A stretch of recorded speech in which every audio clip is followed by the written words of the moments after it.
VCY America presents Crosstalk, a nationwide call-in program discussing issues that have an effect on our families, our communities, our churches, our nation, and our world.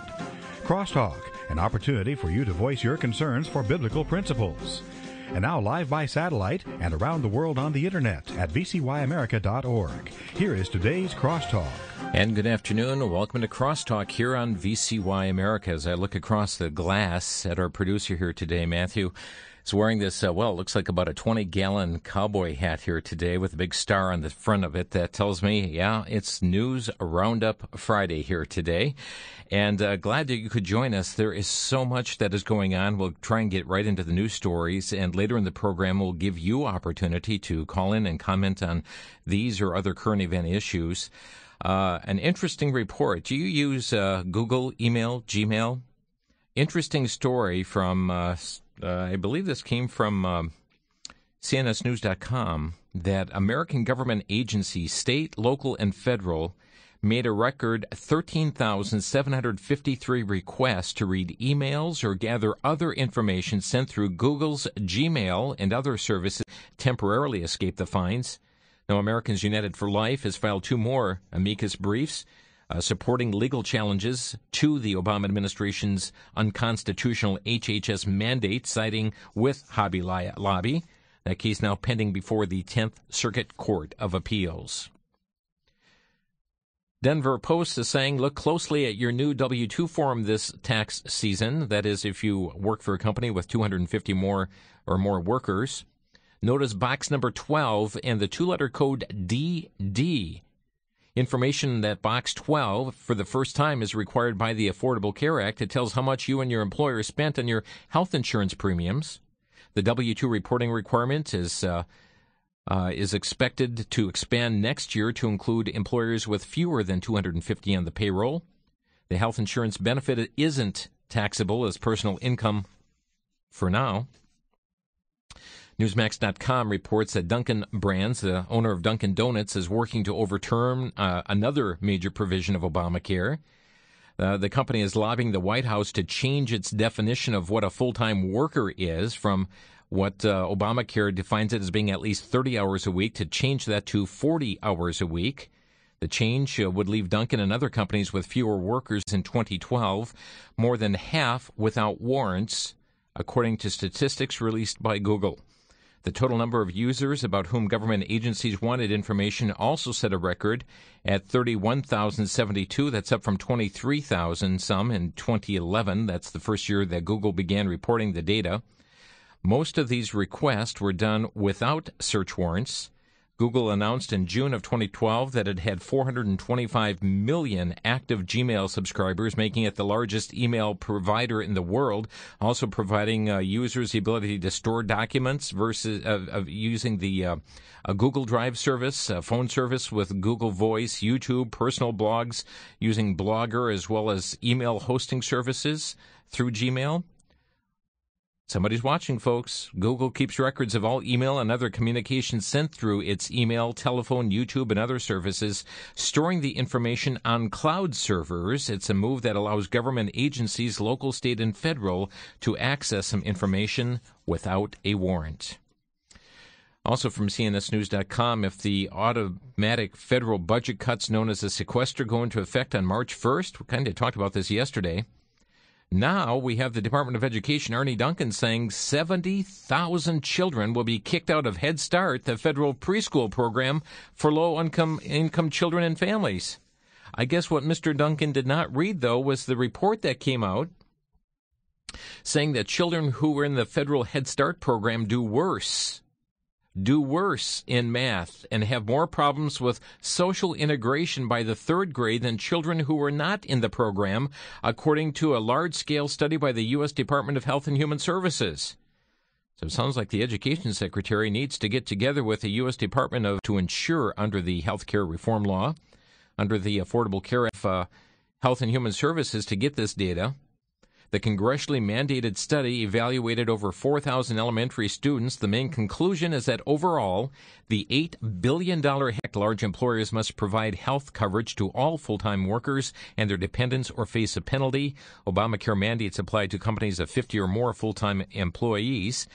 Several restaurant chains, Wendy's, Taco Bell, Denny's among them, have all said they would respond to Obamacare by cutting the hours of their workers. Interesting story that's been going through this week as well regarding the Chinese hacking into computers. From Newsmax, Washington's most powerful institutions are vulnerable to Chinese cyber spies, and many have already been hacked. Security experts are convinced. Law firms, think tanks, newspapers, if there's something of interest, you should assume you've been penetrated, said James Lewis, a cybersecurity expert at the Center for Strategic and International Studies, which has been hacked in the past. He said there is no such thing as a secure, unclassified network. Computer security firm Mandiant this week revealed that an elite military unit of Chinese hackers based in Shanghai is likely behind a series of successful cyber attacks against the U.S. companies and the government, suggesting that cyberspace is the new battleground for national security.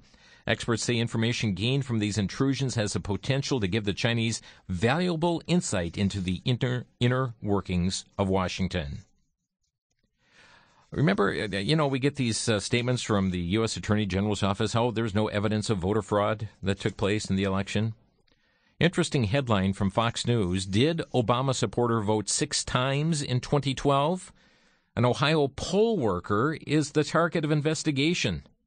Still sporting the Obama-Biden lawn sign in their front yard, this poll worker by the name of Meloise Richardson told a local television station this month that she voted twice last November. She cast an absentee ballot and then voted at the polls as well. She said, yes, I voted twice. After registering thousands of people, certainly wanted my vote to count, so I voted at the polls. Authorities also are investigating if she voted in the names of 4 other people, too, for a total of 6 votes in the 2012 presidential election. She said, quote, I'll fight for it. For Mr. Obama's Head Start program provides no measurable benefit for children by the time and for Mr. Obama's right to sit as President of the United States. Time they reached the 3rd grade, compared to the sampling of children in similar economic circumstances who were not in the program, referred to as how she responded when she was asked about voter fraud. She's one of 19, the control group in the study. In summary, there were initial positive people suspected of illegal voting by the Hamilton County Board of Impacts from having access to Head Start, but by the end of 3rd grade elections in the last election.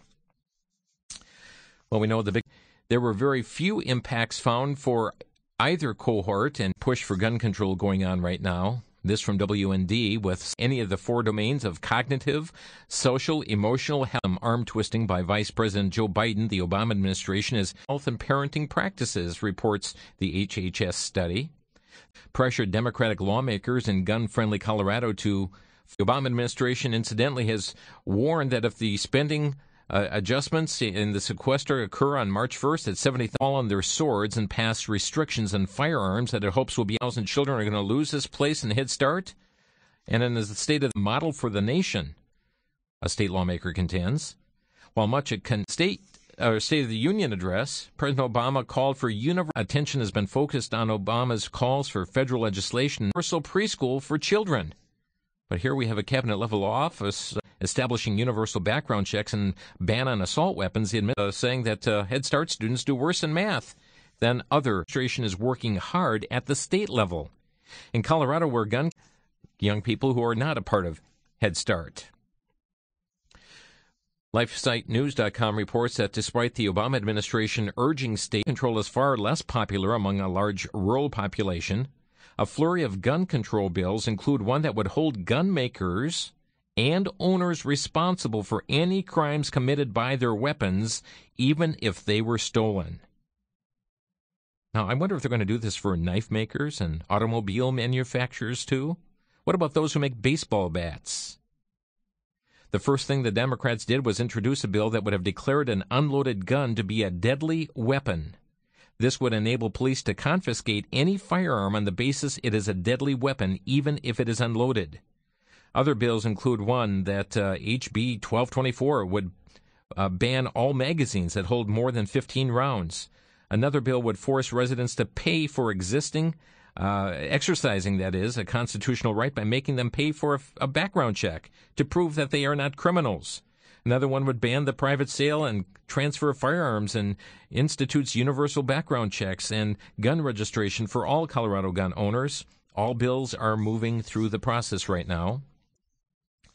Also, it's very interesting here in New York, pressure going on this state as well. A bill introduced in the New York state is to run their own markets for those without health insurance to assembly. This is from the Washington Times.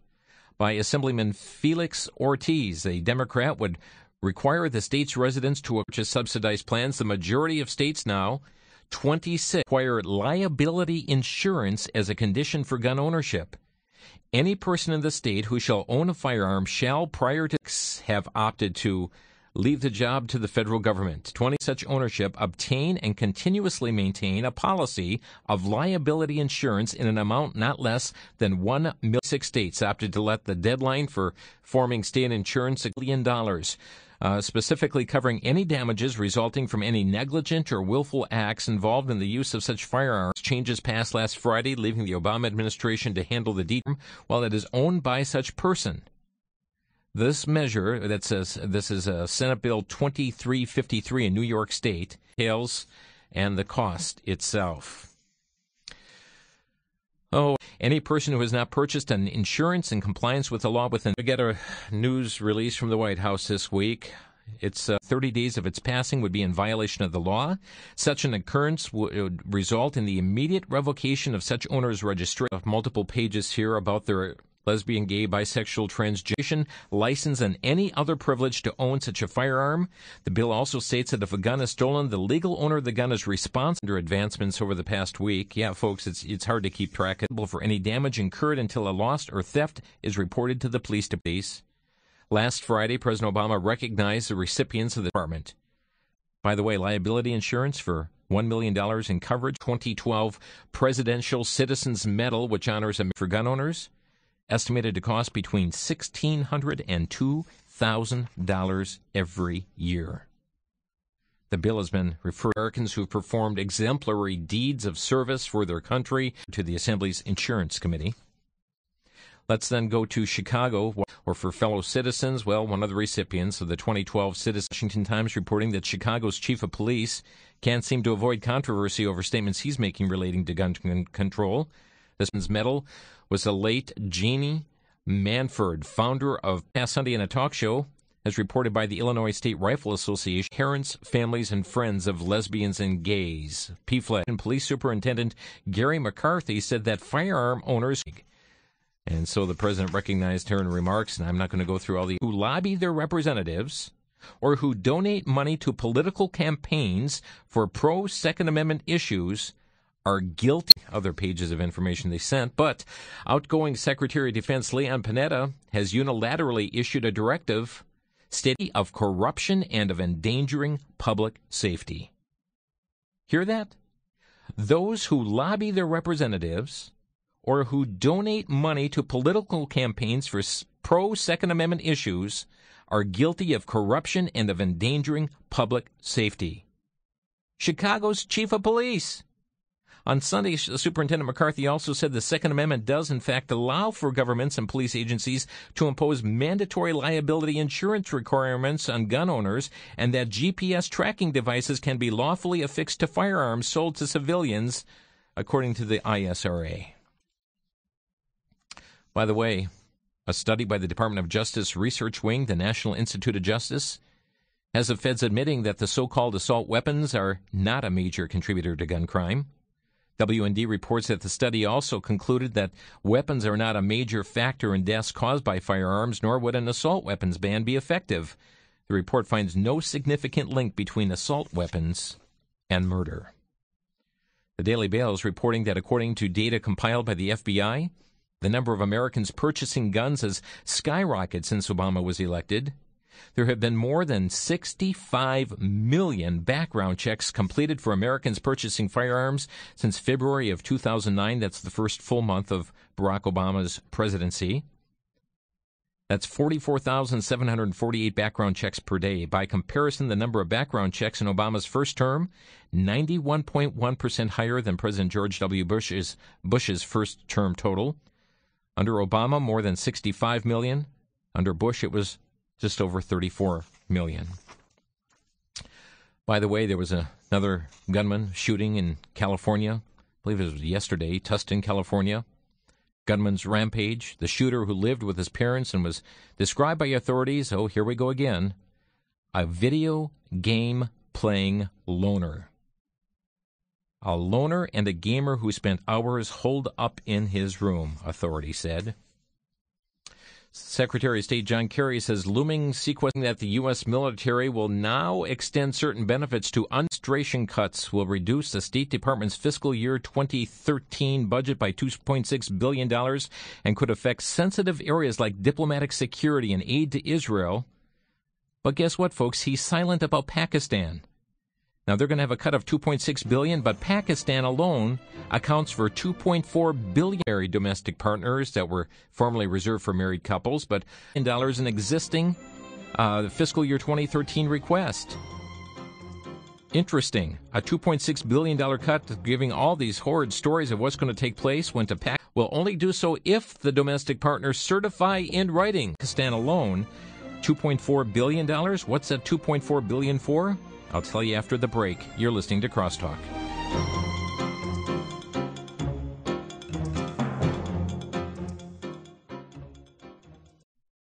If you were asked how you know the Bible is true, do you have an answer? We are living in an increasingly skeptical society, whether it comes to politics, science, or even faith. People see conflict everywhere, even about fundamental aspects of the Bible. Sadly, many church leaders are at odds about biblical truth and scriptural authority, leaving believers confused and uncertain and in need of clear biblical teaching. In the books, How Do We Know the Bible is True?, editors Ken Ham and Bodie Hodge have compiled from numerous authors responses to many questions, such as, is the Bible totally without error? Did the resurrection really happen? How do we know the 66 books of the Bible are from God? And numerous other issues. Volume 1 or Volume 2 are available for a donation of $17 each, or both can be obtained for a donation of $30 to VCY America by calling 1-800-729-9829. 1-800-729-9829.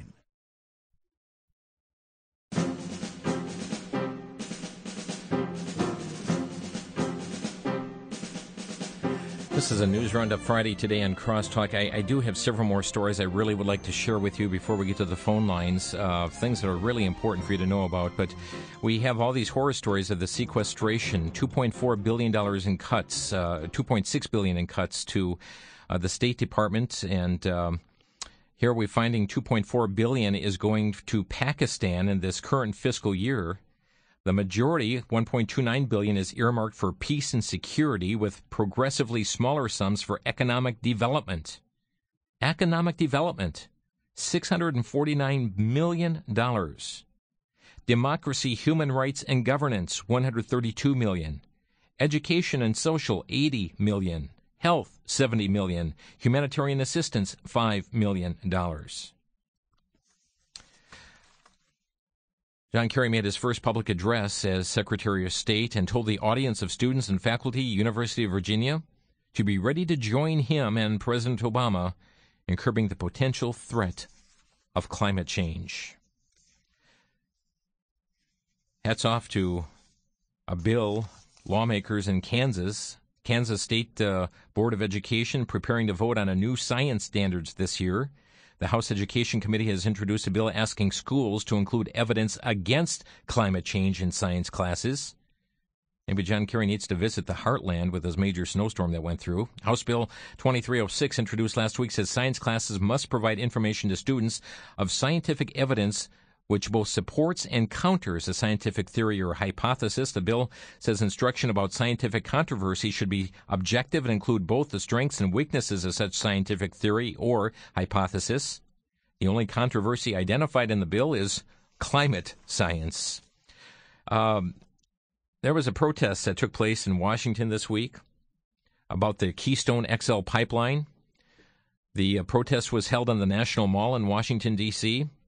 Sierra Club sponsored this, and several of the protesters expressed support for population control measures, including the implementation of a global one-child policy similar to Child's brutal and draconian policy. One protester said, quote, "I do believe that our Earth is overpopulated. When asked if it's time for one-child policy, the man replied, I'm all for that. One child, maybe two max." Another protester chimed in that people who have excessive children are not showing the proper amount of Earth patriotism. The woman later implied that the proper way to show Earth patriotism and avoid excessive children is to teach young people to use contraceptives. And we keep hearing about tolerance and promoting Islam here across the nation. A disturbing story came out this week from WND. Authorities in New Jersey allege a Muslim man, New Jersey, United States, folks, in New Jersey, a Muslim man beheaded two Coptic Christians, burying their bodies and heads and hands in separate graves near Philadelphia, bringing the horror of the persecution of Christians in Islamic nations right here to the United States. According to New York's WABC-TV, the Muslim was identified as Yusuf Ibrahim. He was taken into custody after the bodies were found. The report said investigators alleged that he killed the victims and severed their heads and hands and buried the remains in the backyard of a home in Buena Vista, New Jersey. Pamela Geller, who blogs about Islam at Atlas Shrugged, said it appears that there's been a ritual killing, religious in nature. The victims were Coptic Christians. Murder was Muslim, and we are painfully aware of the status and treatment of Coptic Christians under Muslim rule in Egypt, she wrote.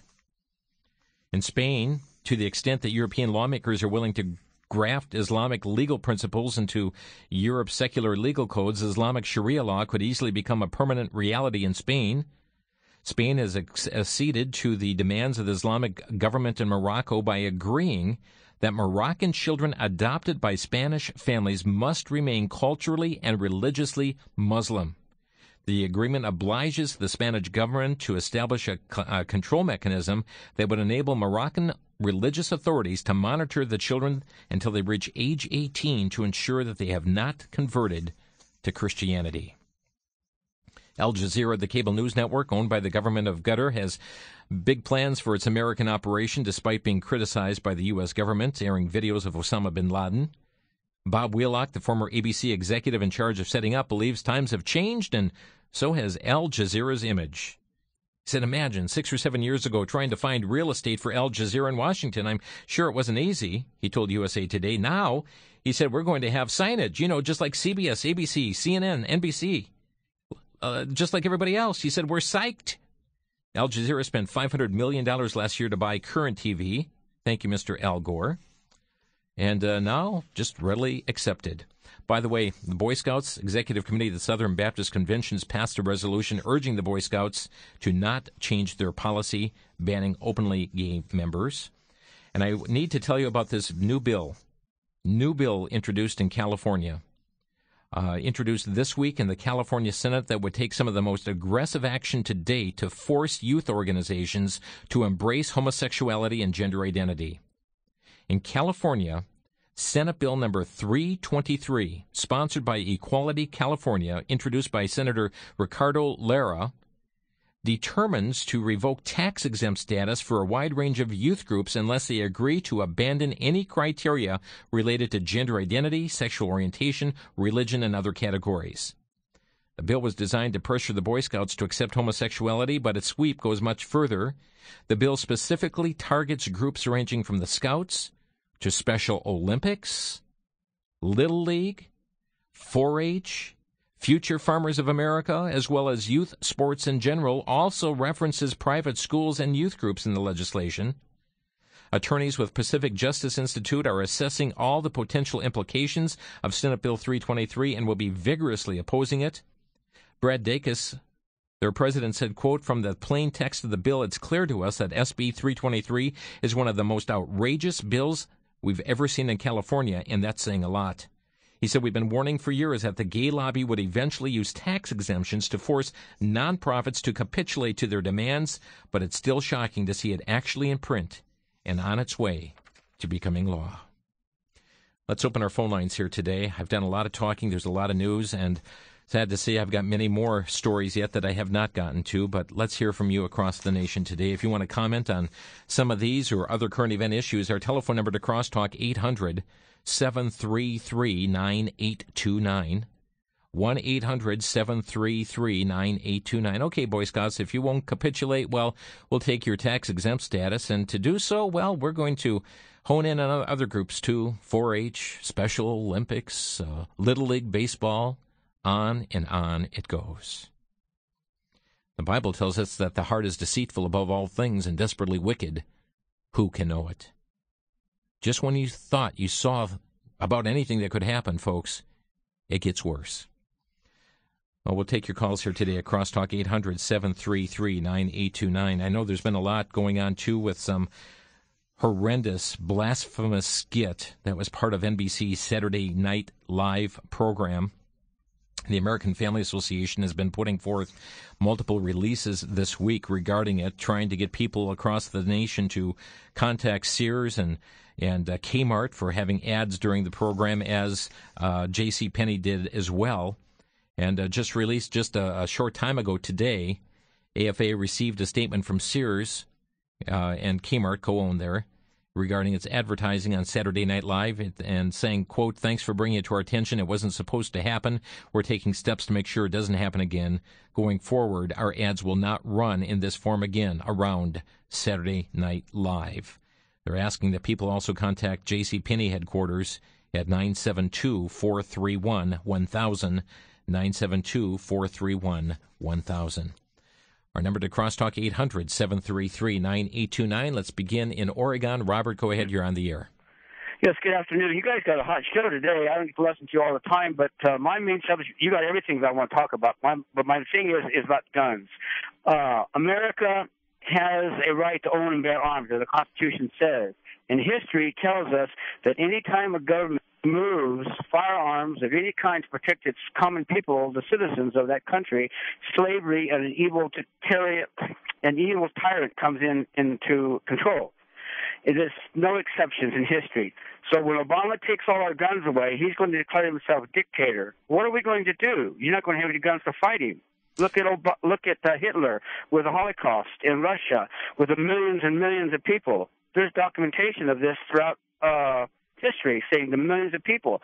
So anytime the government, the federal government, Democrat or Republican, says no to guns, you better stand up and fight. Contact your congressmen and of any kind, shape, or form, your governors, your state legislation, and say no to any kind of gun control. Robert, the Second Amendment says shall not be infringed upon. I appreciate your comments, and we keep hearing this on the national level, but what we're finding is that the Obama administration is putting a lot of sway toward the states and a lot of emphasis and a lot of arm twisting in states like in Colorado, and we're seeing New York seeming to capitulate even with this new legislation that would require firearm owners to actually have the $1 million liability policy that would cost them somewhere about $1,200 a year in order to own their gun.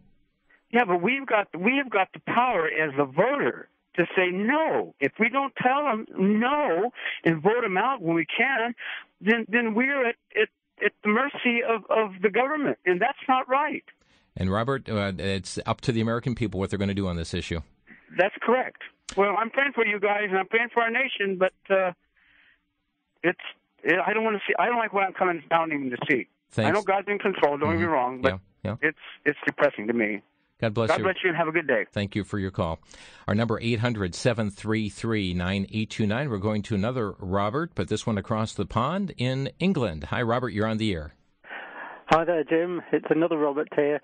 Just one very quick point on the comment you made about the sequestration would cut overseas aid to countries including Israel.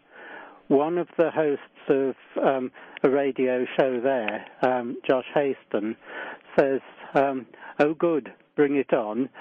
It'll make us more independent in Israel and cut Obama's hidden agenda in terms of what he wants Israel to do. So that's one reaction from Israel, that they would actually welcome the overseas aid budget being cut. Very interesting. Thanks for sharing that, Robert. Thank you. Bye-bye now. And many people know the key ally Israel is to the United States in the Middle East. And so therefore, that's what the Obama administration puts forth as a cause hurt to aid to Israel, but silent on Pakistan. When the amount of cut is equivalent to about the amount of money that's given to Pakistan alone. Pretty interesting, isn't it? To Hattiesburg, Mississippi. Andrew, you're on the air. Hey, how you doing? I was going to make a comment that, a lot of this material that we hear about, whether it's Congress or gun control or abortion and all that kind of thing, it gets people all up in arms. But, you made a reference before the break about the heart being desperately wicked and everything, and who can know the heart. While all this is alarming and disarming and, causes upheaval in the mind and sometimes in the soul, for people that believe the Bible, none of it should be a surprise, particularly if they read 2 Timothy and some of the epistles in the New Testament. Yeah. All of what those writers say happened and how evil it actually will get is happening on the world stage right in the very front of us. You're right. The Scripture says that was in the days of Noah. So shall the coming of the Son of Man be. Just violently wicked and desperate. But, at a state level, you just wonder, people say, well, what are we going to do? What are we going to do? And at what point are we going to stop and take, affirmative physical action? That'd be my question. Thanks. Thank you, Ron, for your, Andrew, for your call. We're going to take a quick 60-second break. We'll be back in 1 minute. Have a couple open lines here, 800-733-9829. You're listening to Crosstalk. For the Worldview Weekend Minute, I'm Brandon House. Our website is worldviewweekend.com. Recently, the Rockefeller Brothers Fund, a liberal foundation, put out a report in which they admitted that they were giving money to evangelicals for them to become a voice in pushing sustainable development. Well, for those of you who don't know, sustainable development came out of the Earth Summit in Rio in 1992. Sustainable Development, or Agenda 21, is the framework for global governance. It includes abortion on demand, population control. It includes ending the Second Amendment rights of American citizens. It includes public housing, the expansion of the welfare state, the end of parental authority, the promotion of pagan spirituality in our schools, and much, much more. That's Sustainable Development. That's Agenda 21. And the Rockefeller Brothers Fund admits in their own document they're giving money to evangelical organizations and individuals for them to push this on the church. Now, you talk about a religious Trojan horse, that's a religious Trojan horse.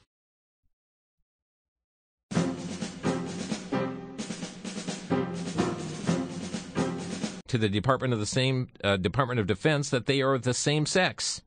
Heterosexual, unmarried partners, you don't qualify for the benefits.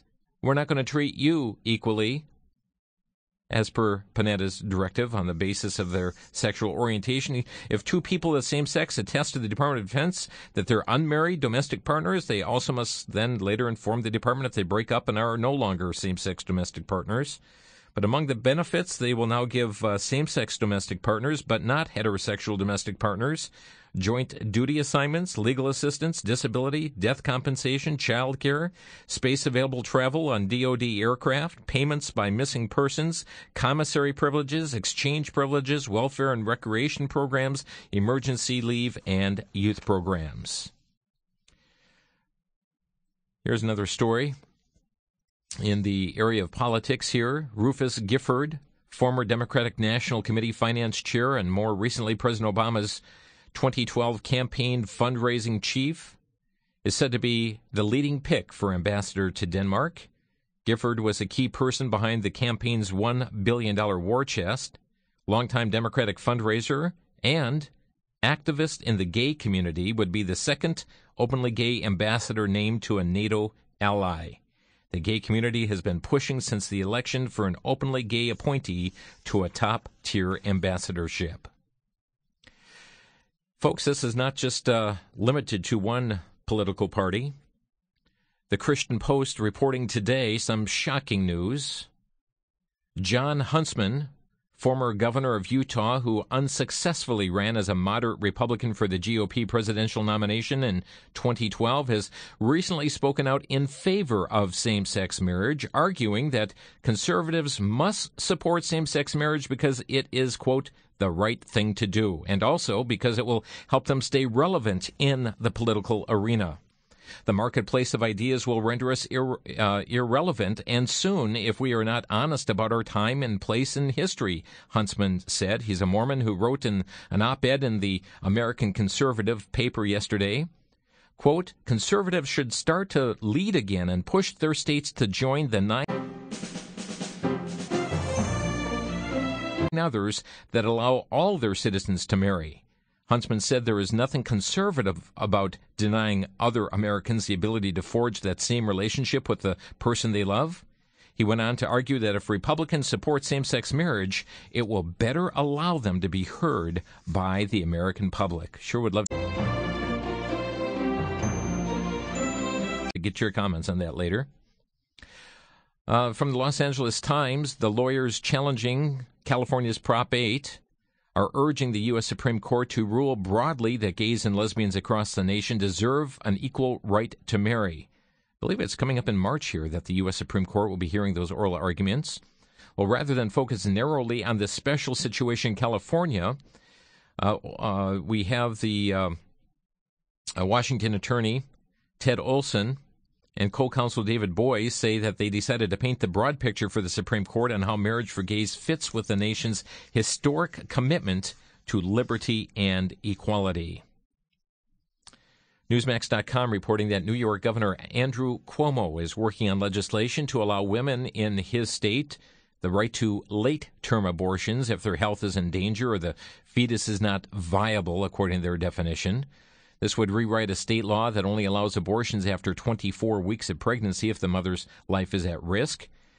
The governor's proposal also says licensed healthcare practitioners and not only doctors would legally be able to perform abortions, regulating them through the state's public health law. Cuomo, who has been widely mentioned as a potential presidential candidate in 2016, outlined the plan in general terms as part of the package of women's rights initiatives in his State of the State address that occurred last month. By the way, I know we have many in our listening areas that are involved in the agriculture industry. From Money News, interesting story. The United States now has nearly 2.2 million farms. It lost 11,630 farms last year, according to a government report released Tuesday. The National Agriculture Statistics Service's annual snapshot of farms also pegs the total land in U.S. farms at 914 million acres. That's 3 million acres fewer acres than last year. The average farm size, they say, is 421, but lost 11,630 farms last year. Interesting. To Ron in New York, you're on the air. Hello. Thank you for taking my call. I just wanted to inform folks out there that are concerned about gun control. The highest law enforcement in the land is your local sheriff. That's right. He does not have to obey unconstitutional laws, being the federal, or state, or local level. And so for those that have already voted their folks in, and they are for gun control, you can seek out your local sheriff to where he stands. Now, being here in New York, we have done that locally, and we found that our sheriffs in these areas, we have 12 counties now, and they are not willing to implement these things from New York. Thank you very much. Thanks for raising the point, Ron. God bless you. Thank you. Bye-bye. McAllen, Texas. Jim, you're on the air. Yes, I'm concerned also about the Second Amendment, and it's interesting. If you study all of the massacres that have occurred, they have all occurred in gun-free zones, and every one of them has been in an area that there was, quote, unquote, no guns. Mm-hmm. And they've chosen these areas for their massacres because they know there's not going to be any opposition to them, including the theater massacre. The man that did that bypassed two theaters larger than the one he went to, nearer to his house, and the reason being they were not gun-free zones, but the one he attacked was a gun-free zone. So gun-free does not protect us from this type of event. And so we need our Second Amendment right to bear arms, and I think it needs to be done judiciously and not in an attacking type thing, but we need to have the ability to protect ourselves. Jim, thanks for sharing your thoughts today. Thank you for taking my call. You're welcome. Bye-bye now. Let's go next to Michael in Pensacola, Florida. You're on the air, Michael. Yeah, good afternoon. I'd like to know who started giving money to Pakistan and for what reason. Do you have an answer? Well, who started? I guess it's down through the whole budget process, and I laid out all the reasons that the money is going to Pakistan. Some for economic development, some for education, some going for other defense-related issues there in the country. But there's a whole bunch of reasons that they're giving money to. But the question is, should we be giving money to Pakistan? I don't think we should because, like I say, Pakistan, they're not our friend. They never will be our friend. And so you're saying we should not be? We should not be. Should not be giving money to any other nations. Maybe except for Israel to help them out, but all the other regions, they're anti-Americans. Time to contact your congressman on that, Michael. Appreciate your call. Here at Crosstalk today. I want to get something else out to you. I know we have a number of Illinois listeners to Crosstalk, and there has been some movement on legislation in the state of Illinois to bring about same-sex marriage. It's very interesting because here we have him wanting to make his state a haven for late-term abortion. Well, one of the constituents of his state had to cross state lines to get their late-term abortion. We talked about her earlier on Crosstalk. This kindergarten teacher died as a result of her abortion, Jennifer Morbelli. And now we have from Operation Rescue a report that they have filed now a formal complaint with the Maryland Board of Physicians against the medical license of late-term abortionist Leroy Carhart in the death of Jennifer Morbelli, a 29-year-old kindergarten teacher who died from complications to a 33-week abortion she received from Carhart. Operation Rescue is asking for an immediate emergency suspension of his Maryland medical license until his disciplinary case can be fully adjudicated and his license permanently revoked. The complaint documents 13 violations of the Maryland Medical Practice Act and one violation of a criminal statute related to second-degree murder. The medical examiner's office has confirmed that Morbelli's death was caused by complications to her abortion by Carhart. A judge, LifeSiteNews.com, we carried the story last week. Remember about this teenager wanting to keep her baby and her parents were forcing her to have an abortion? We talked about, what it means to be pro-choice only if you have an abortion. Well, now from LifeSiteNews.com, it came out this week that a judge has granted an injunction to the pregnant Houston teenager who sued her parents to stop them from forcing her to have an abortion. Attorneys with the Texas Center for Defense of Life, who represented the girl, were granted a long-term injunction by the 308th Family District Court of Harris County, that's in Texas, prohibiting the girl's parents from coercing her to have an abortion for the entire duration of her pregnancy. In the lawsuit, this girl, 16 years old, claimed that her parents and grandparents conspired to slip her an abortion-inducing drug. She told the court that her parents took away her phone, her car, and kept her out of school as punishment for not aborting their grandchild. She said they threatened to take away her health insurance and permanently disown her if she had the baby. Pro-choice? Planned Parenthood abortion business announced yesterday it's closing 2 clinics in the state of Iowa. The Planned Parenthood of the Heartland affiliate made the announcement that locations in Spencer and Fort Madison will be closing effective March 15th. With these closings, a total of 6 Iowa-based Planned Parenthood centers will have closed, all of which either perform abortions or make abortion referrals.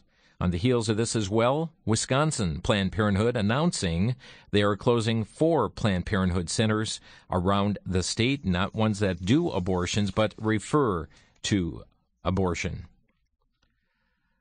Other interesting news coming forth on the pro-life issue, and looks like we're just seconds from the break, so I'm going to hold off on the next story.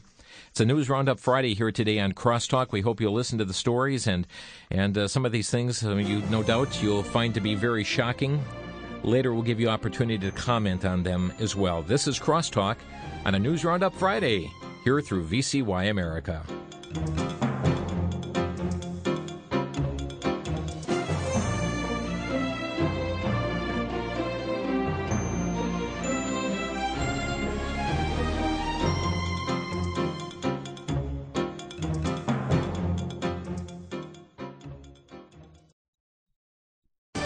Back to Genesis with Dr. John Morris, creation researcher and scientist at the Institute for Creation Research.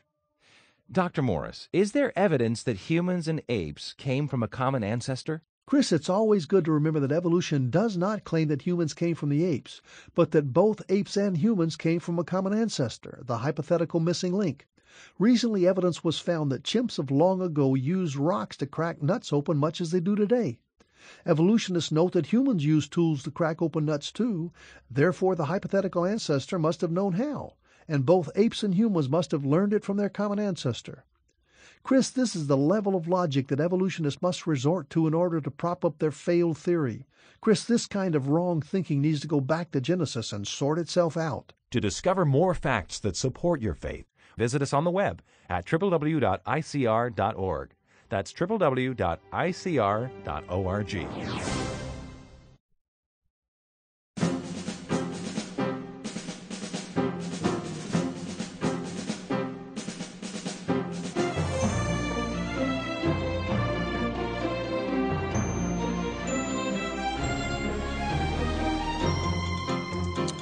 Having a news roundup today here on Crosstalk, a number of issues going on.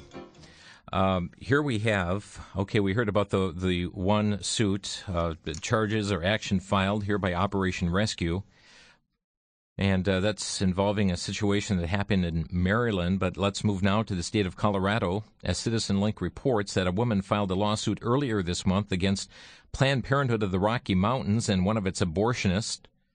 The lawsuit claims they forced her to undergo an abortion without anesthesia and then left part of her baby's body inside her. Ayanna Beyer says she changed her mind about having an abortion after Planned Parenthood in Colorado Springs informed her that they could not give her the agreed-upon intravenous anesthesia. The lawsuit claims that the abortionist performed the abortion anyway. She was then sent home but ended up in an emergency room 2 days later. A statement from Doug Romero, allied attorney for Alliance Defending Freedom, who represents the woman, said a woman's life is more important than Planned Parenthood's bottom line. What Planned Parenthood did to Ayanna is beyond the pale. They clearly put her through extraordinary cruelty and jeopardized her life. Their actions, he said, were intolerable. According to the complaint, the abortionist turned on the vacuum machine and proceeded, telling her it was too late to stop. Beyer says she was fully awake, felt the full pain of the abortion, says she never received any anesthesia. She says she was sent home with pain pills. According to the complaint, she had no idea that part of the baby's body was still inside her. 2 days later, she had to seek emergency treatment at a hospital, which led into immediate high-risk surgery to remove what was left in her body during the Planned Parenthood abortion. LifeSiteNews.com reporting that Robert Alexander, the abortionist whose unsanitary Muskegon, Michigan clinic was shut down as a threat to public health in December, is now working as a public STD clinic in Detroit, reports Monica Miller of Citizens for a Pro-Life Society, who's been following the case. Despite Alexander's record of botched procedures and drug violations, the city of Detroit has hired him to treat its STD patients. He's working at the Herman Kiefer Health Clinic in Detroit. Alexander has also applied for a controlled substance license. That application is waiting for approval. But in 1990, he lost his medical license and served time in federal prison for selling illegal prescriptions for controlled substances out of a weight loss clinic. And City of Detroit says, hey, we got a job waiting for you.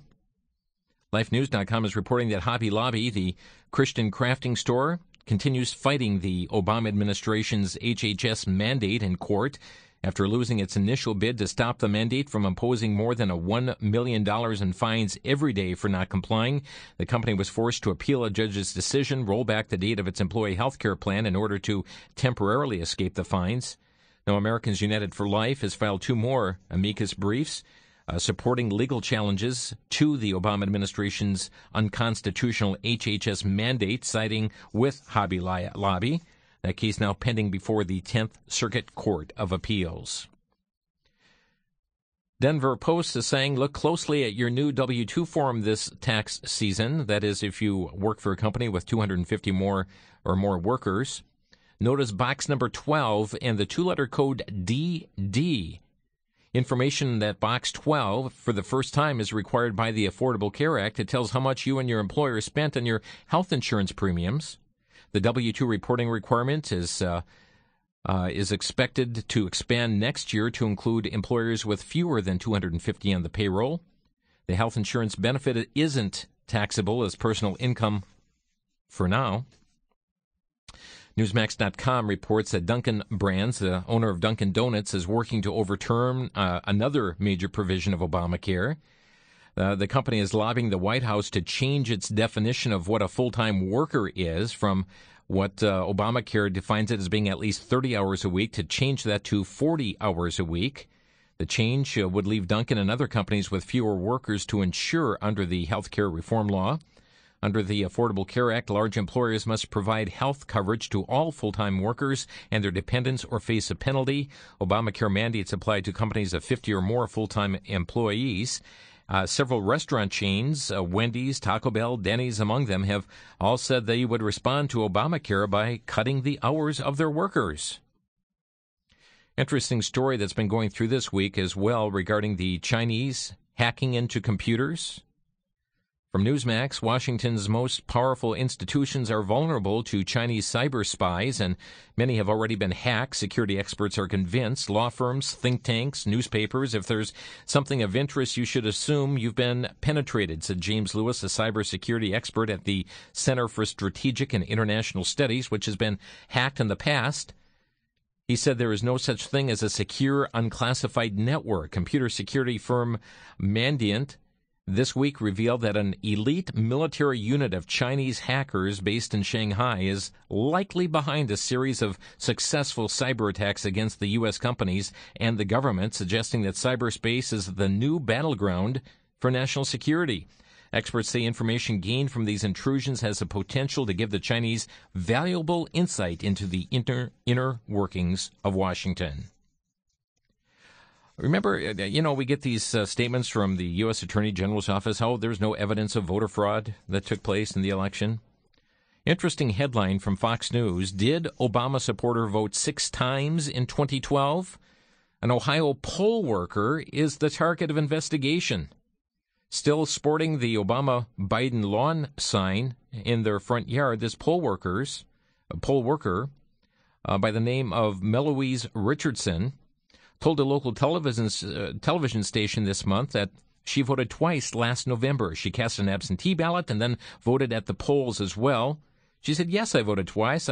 After registering thousands of people, certainly wanted my vote to count, so I voted at the polls.